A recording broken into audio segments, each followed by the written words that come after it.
Welcome to another episode of We're Gonna Shut Up and Jam, guided, because this is our side story, damn it. Logan has more water now. Logan has more water. We are good to go. If he has to pee, how'd that happen? he holds it. We're going to discuss, in this episode, we're going to discuss the contents of the Khador All-in-One Box.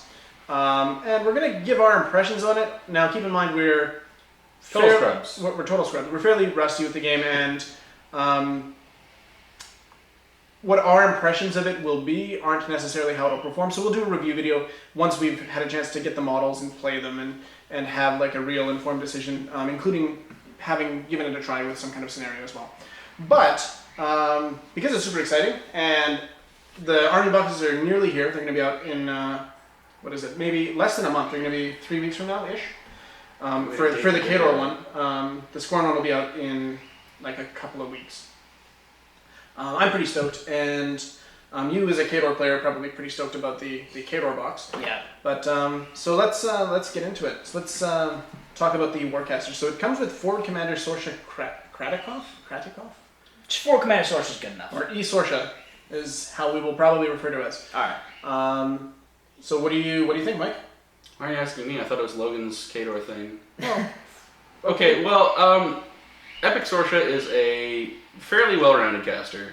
Her feat is a sort of a one-turn alpha strike. She has Iron Flesh, which is a sort of ubiquitous Khador buff to give models high defense, particularly the Winter Guard unit this comes with. Beyond that, she has some additional threat in the Warjack one that she can put on either the Spriggan or the Demolisher. My gut feeling is that it's better on the Spriggan, but I could be wrong about that. She also buffs the Winter Guard that she's running with and can make some reasonable ranged attacks on her own. So okay. I think she's a fairly solid Warcaster, especially with the attached War Dog. She gets to defense 18. Holy crap. In melee. And can't be targeted by free strikes as long as the dog's still alive and next to her. That's disgusting. I didn't know that. Yeah. So I know one big thing that we'd always talked about when we were playing before is the Winter Guard Death Star. So yes. What is in the Winter Guard Death Star and how does that work? So the Winter Guard Death Star is the meat and potatoes of the Khador forces. Circa whenever we played last. Whenever we played last, but honestly, it's they are the most iconic of Khador's infantry forces. So the Winter Guard infantry by themselves are honestly not spectacular. They are quite literally grunt smooks. They are basic soldiers who fighting together. They can deal with other infantry rather effectively, and they can deal with they can chip away at jacks. But where their strength really comes in is when they start adding in either the Rocketeers, the Officer and Standard, and Covenant Joseph Grigorovich, who I want to talk about right now. Covenant Joseph Grigorovich. You must pronounce it correctly. White scrub. Piss off. Canadian bullshit. Oh my god. God. The Winter Guard Death Star is oddly enough, it seems to act it seems to truly act as a marching army that is constantly singing and chanting and moving forward with the leadership of their Officer and Standard and with the Covenant. Don't forget Sorsha. Sorsha actually I was about to get to that. So Grigorovich has 3 different patriotic speeches that he can say to reinvigorate the troops. So he's really like their hero guy. Yeah, so it's like, while the rest of the soldiers are just basic mooks, he's been around for he's the veteran. He's been around for 20 years. And how has he been around for 20 years, Logan? How has he been around for 20 years? He's been around for 20 years because he has a tendency of throwing other people in the way of bullets. One of Grigorovich's abilities is Sacrificial Pawn. Sacrificial Pawn is a special ability that he can only use when he's within 3 inches of another Winter Guard. Which should be at basic at all times. Yes, exactly. So as long as he is within 3 inches of a non-incorporeal Winter Guard model, he basically, if someone shoots at him, he can pull them in front of him, and they take the shot. Operation What Human Shield. a guy. What a hero! Yes. He's ruthless, but he still commands respect. He's He more gets the job important. done. He's more important than Mookie McGee. Yeah. Okay. Winter So Guard his number 7,483. his patriotic speeches. Well, to start, I would. You have to go into detail about what Okay. exactly they do, just general effect. So maybe. bear the first one is bear strength. Bear strength gives all the models in the Winter Guard unit +3 strength. This is fantastic. +3 strength. Holy yes. crap. So PS9 to start with. unfortunately, the Winter Guard themselves aren't that strong, so it doesn't make them that much stronger. But it is fantastic when your Winter Guard have finally come face to face with the front line of your enemy, and all that's left is melee range. And so it's I would consider it the last stand of the Winter Guard in that fight. Because they're primarily used for range, I'm imagining.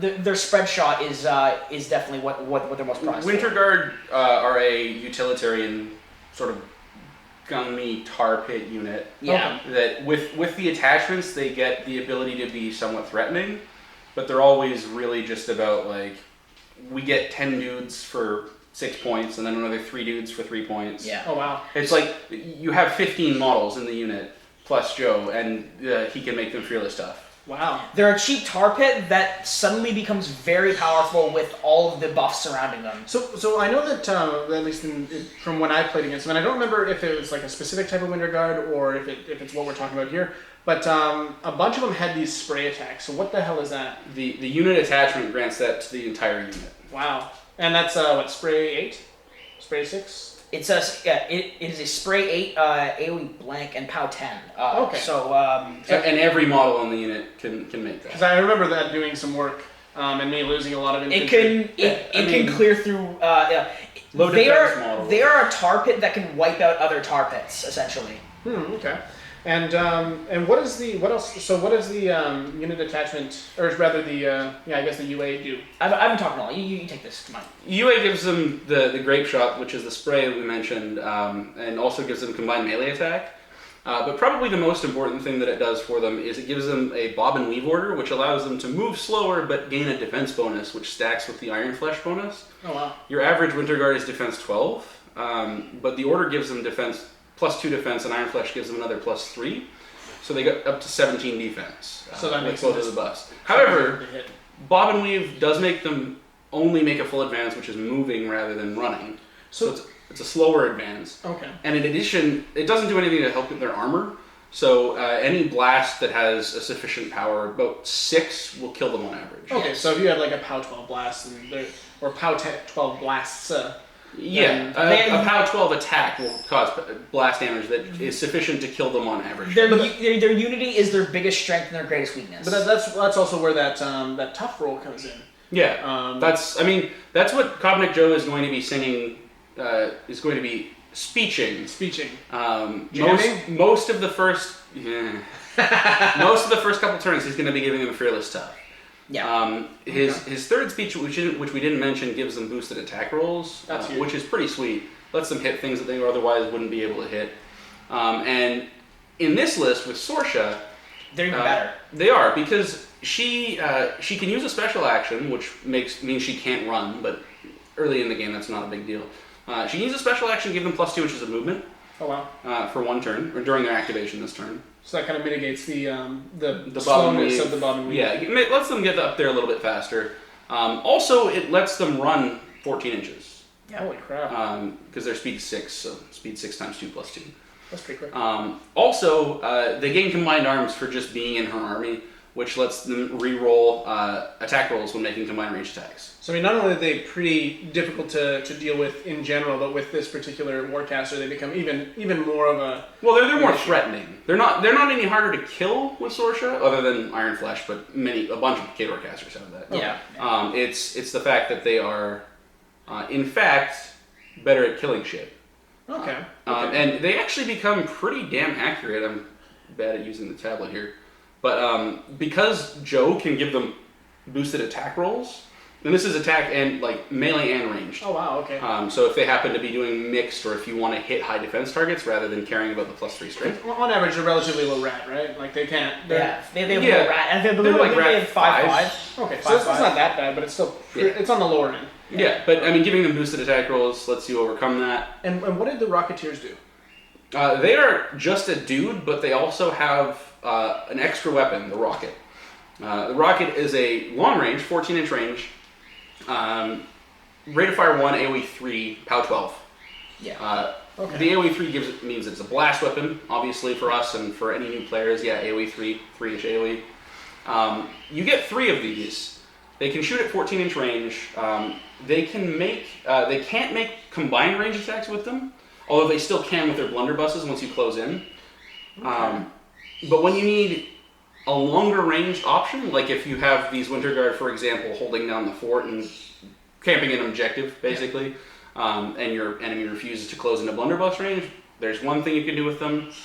You can also actually just have them as the furthest back models in a unit, so in the event that you can't reach someone with, a blunderbuss, your back models can still hit. Okay.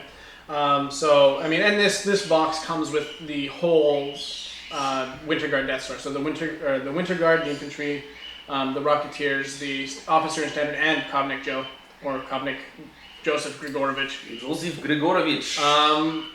So we mentioned earlier about Sorsha and the War Dog giving that crazy defense bonus. Yeah, it's guard dog. This also comes with the War Dog. In addition, it comes with the Spriggan and the Demolisher. Now, I don't know Khador Warjacks at all. Basically all the same. I know that they're big, they take a whole bunch of damage, and in melee they hurt things and they're relatively slow. But I say that ironically because the 2 jacks included in here are actually pretty different from each other as far as basic jacks are concerned. So Logan, what is the Spriggan and how does it work? What does it do? So the Spriggan, in my opinion, is the best non-character jack Khador has. Okay. It is a very versatile. It is Khador's possibly most versatile jack in terms of what it can do. It's equipped with a war lance, which is its most important weapon because it gives it the ability powerful charge. So the Spriggan can only walk 4 inches, which is about the same for every Khador jack, I believe. So not super fast. Not super fast at all. They are a slow moving faction for the most part. However, when this jack charges, its weapon is already PS18. It gets enough. It gets attack roll. Or not damage. Is it attack roll? Yeah. Oh, okay. I stand corrected. So when it charges, it gets +2 to its attack. So its mat is 6. It suddenly cranks it up to 8, which makes it far better at hitting anything. And when you're already hitting at PS18 with reach, it's just fantastic. So that saves you quite a bit. That saves you quite a bit of focus. You don't have to necessarily boost for the attack. Only your charge attack. Yeah. Oh, just your charge attack. Okay. Yeah. It's one of the only jacks with reach that Khador has. Non-character. Non-character, because I'm pretty sure Beast 9 does not have. Beast 9 does have reach. Okay.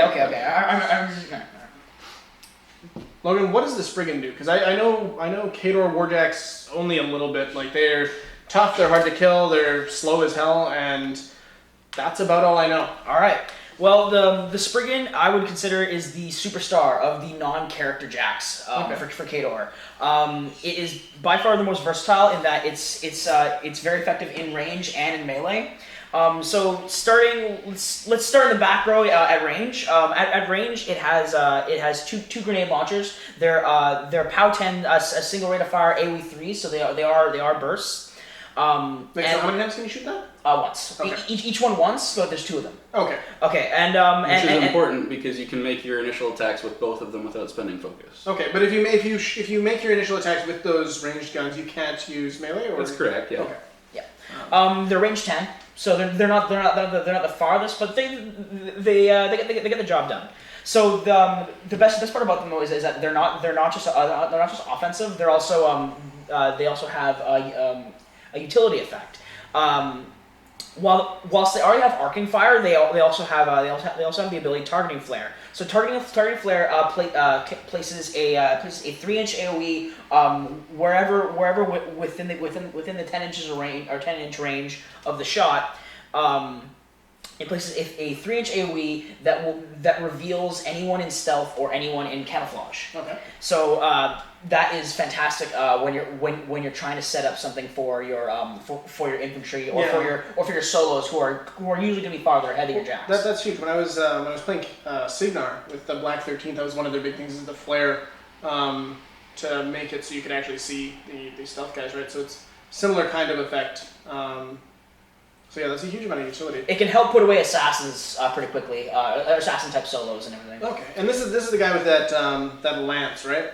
Yes. So the Spriggan's biggest effect comes in melee. It is a monster in melee.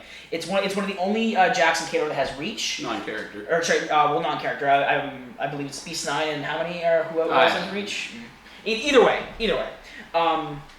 So they most Khador jacks, as we know, are very slow. Mm-hmm. They the Spriggan's no exception. It only has 4 speed, but in this particular battle group, he's actually much more effective. The Warcaster that he comes with, Esorsha can either give him the Warjack bond that she has, which gives him I believe plus 2 inches of. Now, the Warjack bond is it's a counter. It's a reactive thing and it's a threatening thing. Any model that ends its activation within 2 inches of the bonded Warjack becomes stationary for 1 round unless it has immunity cold. Oh wow! So basically, either you sit in the Spriggan's reach and freeze, or you walk away, provoke a freeze strike, and die. Okay. Yeah, and now that's specifically for War Machine or for Warjacks, or is it applicable to? No, this is a Warjack bond. You choose one Warjack in your battle group. This is Epics. Oh yeah, no, any enemy model. Any enemy model, okay. This is Esorsha's like as long as it doesn't have immunity to cold. Okay, no, fair enough. Yeah. Also, because it's a Warjack bond, just as a baseline rule, you can allocate 4 focus to the bonded Warjack. Oh, that's awesome. That's pretty good. That's huge. And with Spriggan, already having reach and having so much power, it's just devastating with him. Just out of curiosity, how much focus does Esorsha start with? 6? Okay. Yeah, which is pretty average. Okay, so the Spriggan's pretty solid, well-rounded, all around. Is he still fairly defensive? Very defensive, actually. In his left arm he holds a shield. His armor is normally base 19, but as long as his left arm is still standing, he has 21 armor. Oh wow. Okay, because I mean, like playing Legion for as long as I did, the tankiest thing we get is basically the Carnivian, and you have to spend his 2-point Animus to make him have armor 21. Yeah, Khador's tough. Khador's... Yeah. The Spriggan is actually an outlier. Most Khador jacks have the standardized stat line of 4, 12, 6, 4, 10, 20. Jeez. So he's actually a little bit less tanky aside from the shield. No, yeah. Well, I mean, but that's the thing is you have to cripple the shield, which is not an easy task. Or have like a chain weapon or something like that. I suppose. Which isn't super prevalent everywhere, but you know. I mean, he's got a fairly fat amount of boxes too. Like he's got 34 damage boxes. Holy crap! Okay. So he can take some punishment. Oh, fair enough. And so, last thing though is that the Spriggan, while only speed 4 with Sorsha, she has I believe it's a powerful charge. Boundless charge. It's a 2 focus spell. It adds another plus 2 inches to his walking distance, which would give him a 9-inch charge plus another 2 inches for his reach. So it gives him one of the farthest charges also in Khador's Jack arsenal. Also gives him Pathfinder while he charges, and also allows him to charge without spending focus. So I mean, for Khador, if you're playing against this force, I mean that's a surprisingly mobile Jack for surprise in that you should rule number 1. Read your enemy Warcaster's spell list. Well, okay, yeah, but to be fair though, I mean, there's one thing to read the enemy Warcaster's spell list and like to have them hand over all of their cards. No, I mean 1 card. Well, 2. Warcaster and its fills. Yeah, but I mean, you're not just going to look at that, right? Like, I you're think gonna look at any probably. Right. any enemy army would be smart to either tangle up the Spriggan as hard as they can or destroy as quickly as possible. Okay. Both of those are kind of hard, though. Exactly, which is what makes it so strong. Actually, the Spriggan does have one other ability though that Mike knows much more about. Yeah, and this ties into what we were just talking about. The Spriggan has Bulldoze. In fact, I think both of the Jacks in this force do, but the Spriggan has Bulldoze. What is Bulldoze? Bulldoze is a rule that, in simplest terms, whenever you touch something, an enemy model, you can push it 2 inches away. Sorry. The enemy model? Yes. Okay. So the thing with the Spriggan is because it's tanky, it's armor 21 until you deal with it. Tangling it up is a fairly viable option usually. Bulldoze lets you sort of skirt that a little bit by shoving people out of your way. Oh, okay. If they don't have reach, they're shoved out of your reach, out of their reach. So sorry, if they have just the default half-inch melee range. Okay. And you base them, they're pushed to your maximum melee range, and they don't have free strikes on you anymore. So then they have to move in to get those attacks. So also, I mean, if your opponent misplaces a screening unit, you can use this Bulldoze to part the way and charge a target behind them. Oh, okay. Furthermore, especially relevant with Sorsha and the free charge, and the more accurate and quite devastating charge attacks with this model, normally you need to move at least 3 inches to charge someone. Rather, you need to travel at least 3 inches to get the boosted damage roll on your attack.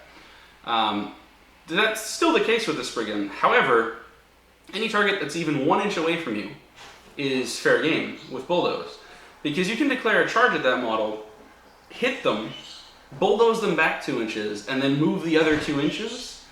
Really? Yes. What the Which means you'll have moved 3 inches and get your boosted damage roll. That's for the charge ridiculous. attack. That I wasn't aware of The that. Spriggan While moving them.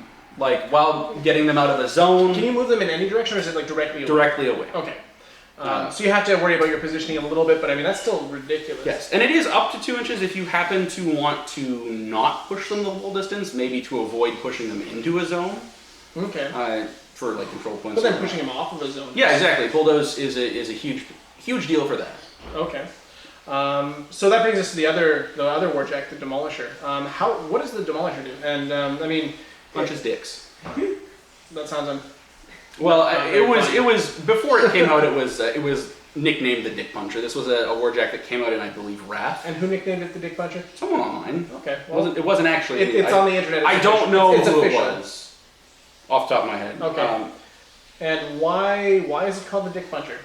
It hits like a train, and it's one of the 2 shell jacks. Shell jacks. Yeah. So Khador has 2 basic jack chassis that have sort of the same stats. This actually builds out of the same kit as the Spriggan if you buy that separately. Okay, I see. But the 2 clamshell jacks are the Demolisher and the Decimator. Okay. No, not the Decimator. Whatever. The Demolisher is one of them. There's another Devastator, I believe, is the other one. Yes.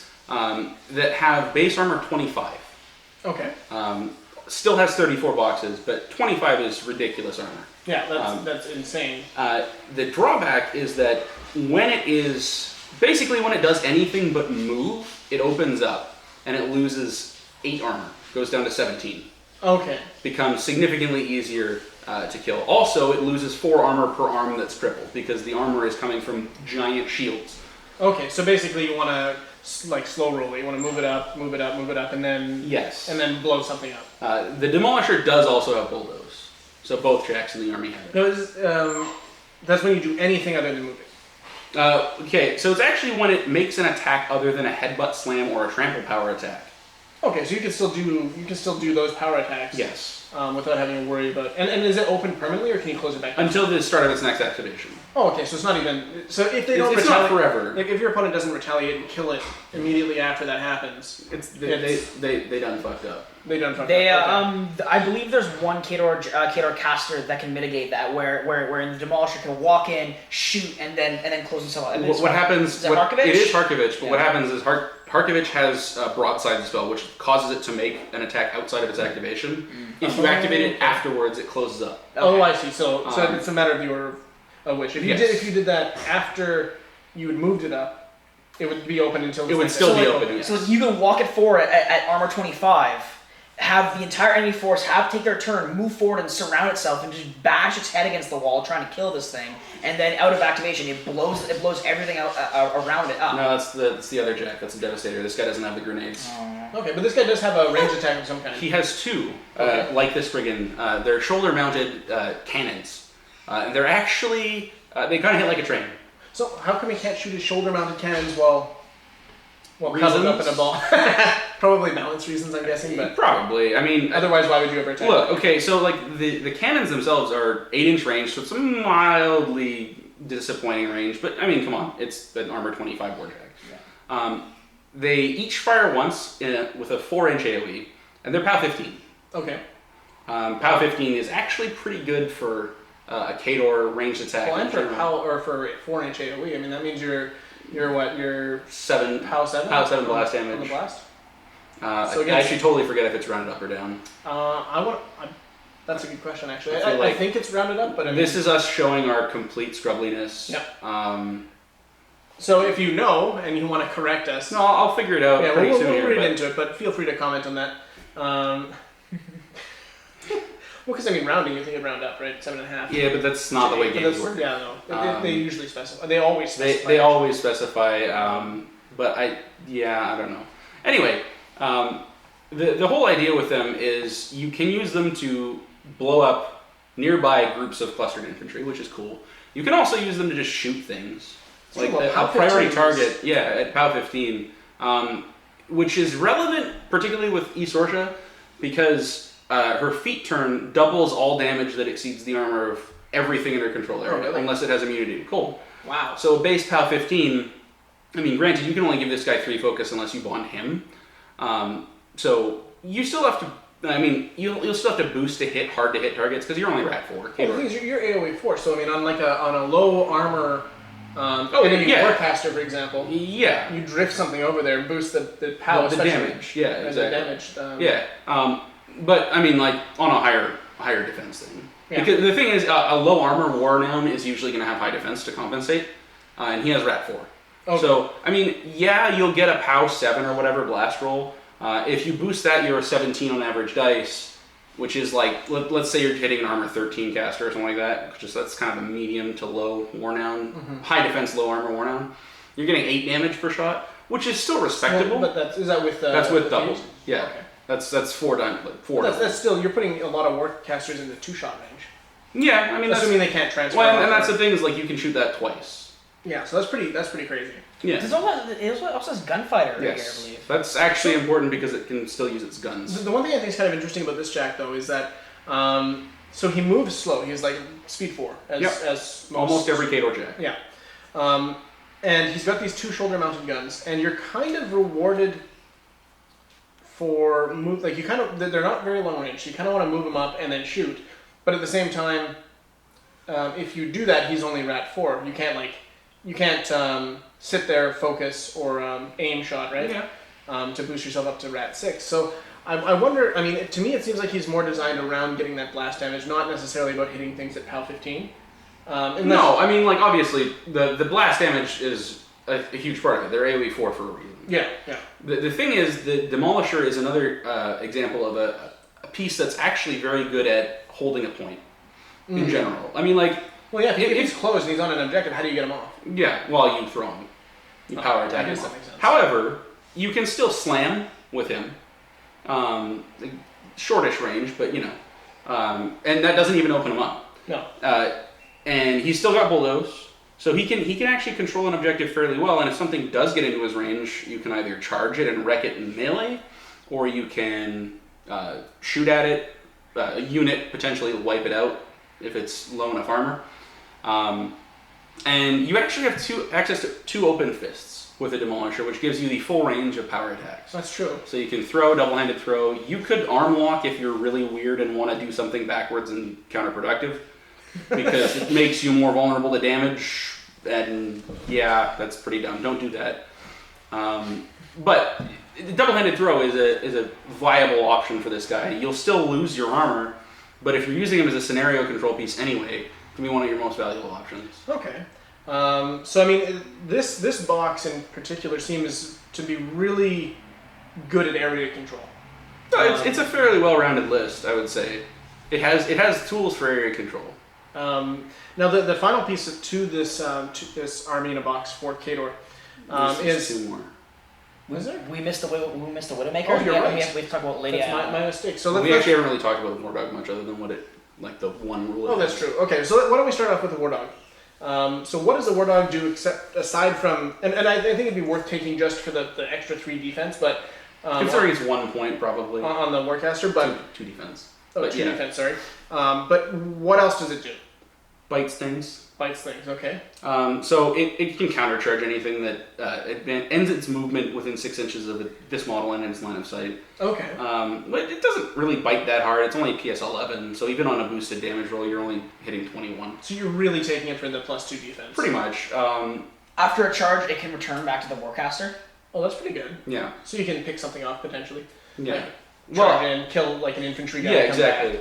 back. And you can also do something like it does have guard dog, which we talked about before. Now that +2 defense, is that for any Warcasters with, or is it like Sorship? Anyone, Okay. but +2 defense against melee attack rolls. Okay. Also denies backstrike.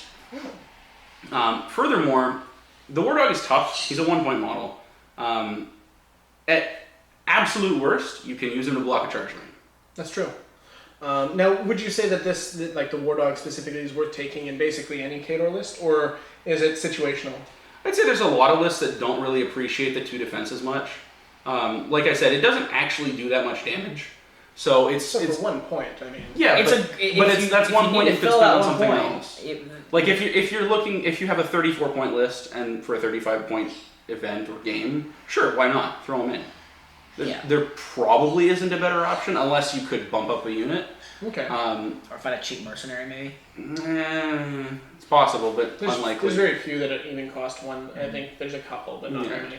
But the thing, the benefit being with a high defense warlock already, or warcaster rather, it makes it even harder to hit them. Yeah, you push it into absurd territory. Yeah, like defense 18. So you have to you force your opponent to rely more on their blast damage and things that dice hit rolls. automatically. Yeah, and if they don't have something like Praying that, to the dice gods. Never rely on dice rolls. Yeah. I mean, if you want to Hail Mary it and be like, okay, I need to roll a 13 on 2 dice. Pray to the dice gods.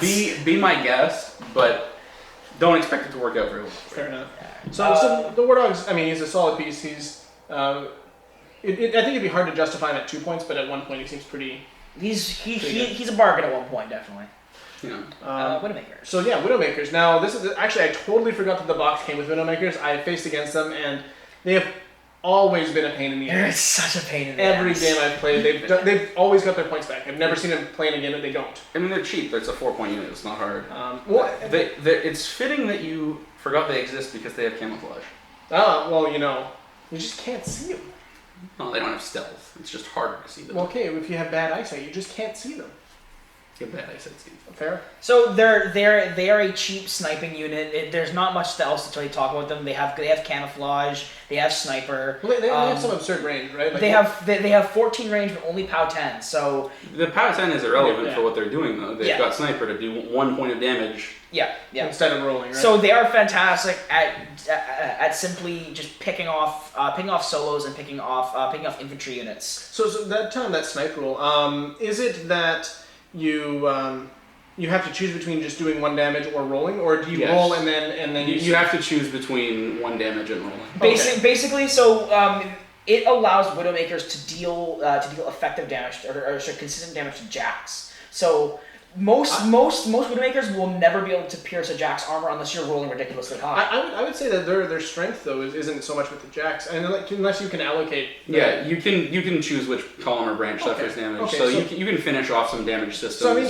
that's situationally good. But I think that their big thing is like you can take a unit of 10 guys and turn it into 6 and you take out 40% of the unit in 1 turn. Because I mean they've got absurd range. So if they're at, what is their rat? 7. So they're at 7, and then they can aim from rat 9. They're going to hit. They also have advanced deployment in Pathfinder along with speed 6. So they can turn 1. They're going to be within range of almost whatever target you want them to be on the first turn, really. Yeah. Especially if you go second, but if you go first, you're already like 12 inches onto the board minimum. Yeah. So and then they're 14-inch range. So yeah, I mean that's absurd. So any kind of cheap or even elite infantry unit they can take out, with the exception of maybe something that has multi-boxes. Stealth, okay, fair. Stealth or greater than one box. But you take something like gun mages, who really, they've got a lot of utility, but like they're lowish in numbers, and they're destroyed by Widowmakers. Widowmakers are very good against gun mages. They're very good against Iron Fangs. They're very good against any sort of defensive line. Any infantry that's relying on armor to prevent your blast damage from killing it. Fair. And they come in at a discounted 4 points almost. Yeah, it's a 1 point model. It's not that like it's average price. Yeah, average price. But honestly, if your opponent's running infantry, you're gonna get your points back. Yeah. I mean, unless they're like Mechanothrall spam, in which case. Don't spend a turn killing 4 Pharaoh Bone Grinders. It's not worth your points.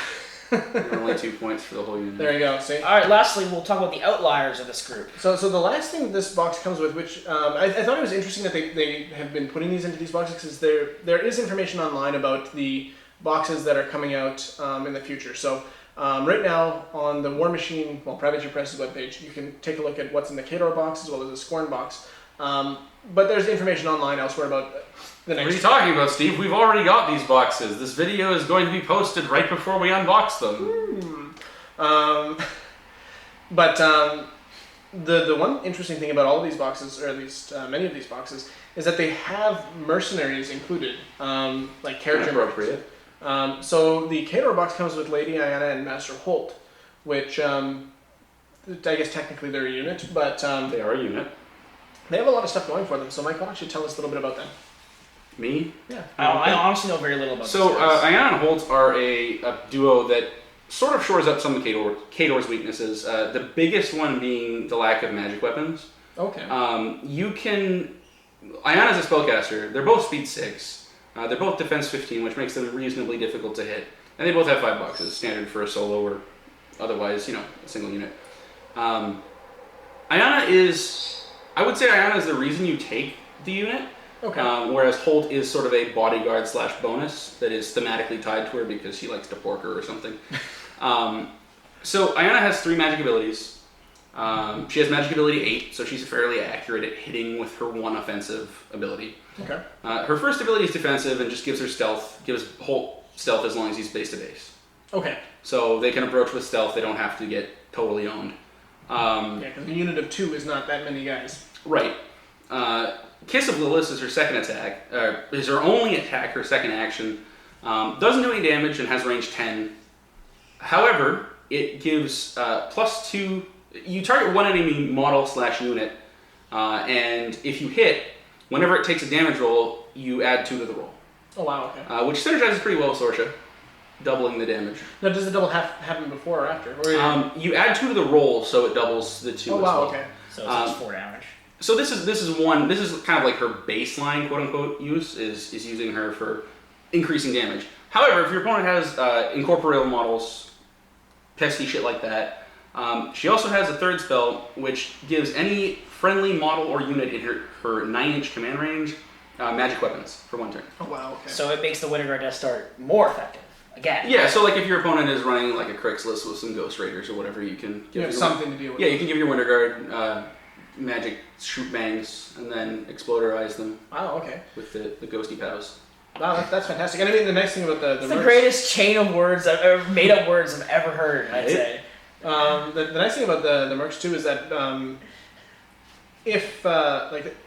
I believe that they're the only. This is the only box that these two or these ones come with. So I believe that future Army in a Box sets will not include Lady Ayanna and Master Holt. So It's possible.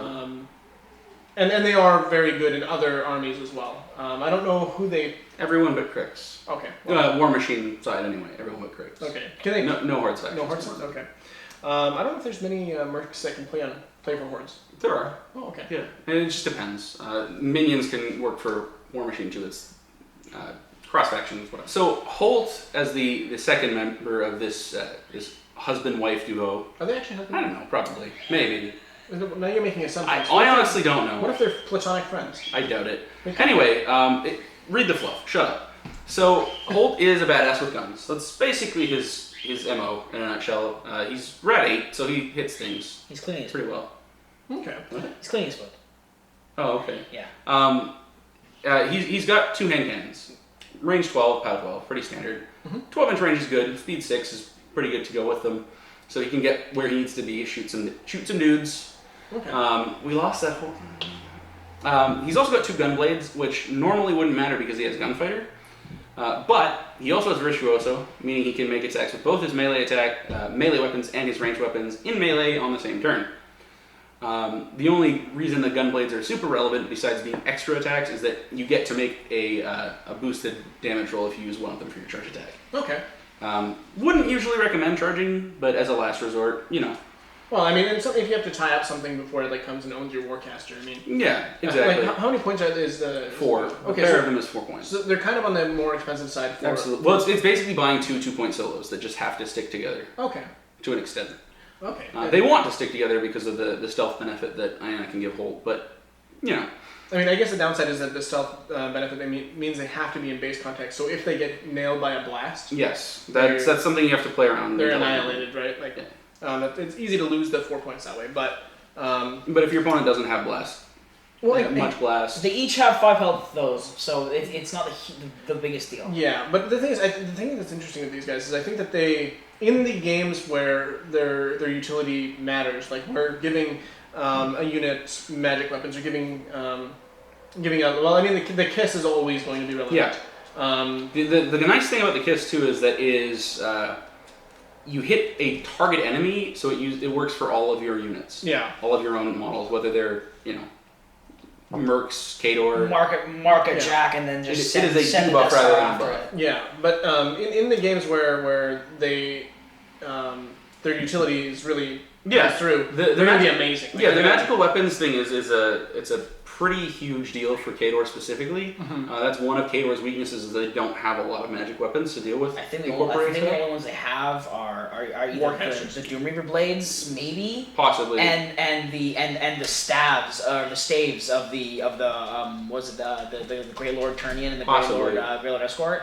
Turnian has axes, doesn't it? Oh yeah, Turnian has axes. Okay. Might still be magical. It's one of the Grey Lords, definitely. Yeah, but regardless, like, none of your infantry will have them, so this allows your infantry to take out, you know, the things that'll be... to Ghost Raiders. Blackbane's Ghost Raiders, Soul Hunters, the cavalry dudes that can become incorporeal for a turn. Okay. Epic Denegra. Fair. So basically Cricks, but there are other... There's some other factions that I'm sure can get incorporeal that I'm forgetting right now. So I mean, to me, this especially if you're new to War Machine, and you're interested in Khador, this box seems to contain just a phenomenal amount of stuff that's all very useful and is all very relevant. I would say that the least useful thing in this box is the Demolisher, and that's maybe like a 7. Okay. On a scale of 10. And what do you think in terms of, like, when you started off, if this would have existed when you started off? I would have bought this instantly. This is a great starter army for any learning player that wants to start with Khador, because this is the bread and butter of the army. These are the basics. This is how you'll learn how to play Khador. Okay. The other armies that you'll usually see in, like, I've seen competitive play, like I believe there's the one that was basically like all Doom Reavers and Butcher. Yeah, those are more for more experienced players that really know what they're doing. Some of them are just like crazy SKU-less too, right? Like they focus in on doing one thing, and this is really. I feel like with this army, you'd get in a lot of fun games as well. Like you'd be able to play, like you'd replay. It's very versatile. It's a very versatile list that can deal with. I mean. The one weakness is that you kind of need to keep your Spriggan safe to deal with high armor targets. Okay. Which shouldn't be too prevalent in the other army in a box games. Honestly, it should. But if there's like it should be what you're doing anyway. The Spriggan is your heaviest hitter in the whole army aside from your Warcaster. The thing is, you don't need it hits harder than your Warcaster. You don't need the Spriggan to stay alive if your opponent doesn't have a reason for it to exist anymore. The Spriggan's job, well, actually, the Spriggan has many jobs. It can do a lot of things. It's a versatile Jack as well. It just happens to be the hardest hitting Jack in this army. It's going to be your best bet for dealing with low defense, high armor Other jacks. Yeah, so other jacks, certain warcasters. I don't know if any of them will be featured in the other boxes. I mean, Yeah, it's hard to say right now. Terminus, whatever. I don't think Terminus. Yeah, I can't imagine them playing Terminus. Yeah, I would be surprised as well. But so the thing Here, kids. Box weighs 12 pounds. Terminus isn't that heavy. Oh, come on, he's pretty heavy. He's like the biggest model that I'm aware of existing. Colossals? Aside from Colossals. Yeah, come and on. he's probably heavier than Colossal because he made a metal. Maybe some of them. Anyway, but You came here, buddy. the Spriggan is going to be your main go-to for that. The rest of your army is super versatile. You can use it to deal with, high defense models with your various blast damages and boosted attack rolls. You can use it to deal with tons and tons of infantry with, again, the blasts and the Widowmakers picking off important pieces. And the core of the list is built around you having one turn where you wipe out either your opponent's Warcaster, or Warnown rather, Or 90% of the army. Or a large called now? Warnown? Yeah, like No, it's just a slang. Oh, okay. It's instead of saying Warcaster, Warlock, Warnown, I'm just not used to that. whatever. Anyway, I mean, Sorsha is, she's not a one-trick pony in the Epic version. She can do some other stuff too. She can play a reasonably good control game, mostly with Iron Flesh protecting the Winter Guard. If your opponent has a lot of blast damage, you might be in trouble. Okay. She's a long spell list, and she's honestly quite versatile herself, and she's very, very quick. The only thing, the couple things on her spell list that we sort of glanced, we actually didn't mention at all because we're dumb. Shatterstorm. Shatterstorm is a big deal. Shatterstorm is a buff that you throw on a unit.